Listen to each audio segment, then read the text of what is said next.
અમારી સમ્રાટ સમાચાર ચેનલ સબસ્ક્રાઇબ કરો, લાઈક કરો, કમેન્ટ કરો અને જોતા રહો પળે પળના દરેક પ્રકારના સમાચારો। ભાવનગર જિલ્લાના અલંગ પોલીસ સ્ટેશનમાં નોંધાયેલા ઇંગ્લિશ દારૂના ગુનામાં લાંબા સમયથી ફરાર આરોપીને ભાવનગર લોકલ ક્રાઇમ બ્રાન્ચે ઝડપી પાડી વધુ તપાસ માટે અલંગ પોલીસને સોંપ્યો છે।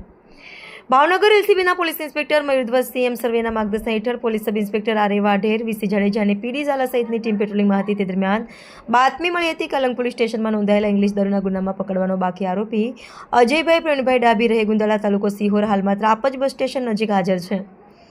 બાતમીના આધારે પોલીસે સ્થળ પર પહોંચી આરોપીને ઝડપી પાડી તેની સામે કાયદેસરની કાર્યવાહી હાથ ધરી હતી। બાદમાં વધુ તપાસ માટે આરોપીને અલંગ પોલીસ સ્ટેશનને સોંપવામાં આવ્યો હતો। આ સમગ્ર કામગીરીમાં પોલીસ ઇન્સ્પેક્ટર મયુરધ્વજ સીએમ સર્વેના માર્ગદર્શન હેઠળ પોલીસ સબ ઇન્સ્પેક્ટર આર એ વાઢેર, વીસી જાડેજા, પીડી ઝાલા તેમજ સ્ટાફના દિલુભાઈ આહિર, અશોકભાઈ ડાબી, અરવિંદભાઈ બારૈયા, શૈલેષભાઈ રાઠોડ, હરપાલસિંહ સરવૈયા, ધ્રુવદેવસિંહ ગોયલ, વિજયભાઈ બારૈયા અને વિશ્વજીતસિંહ ઝાલાએ સફળ કામગીરી કરી હતી।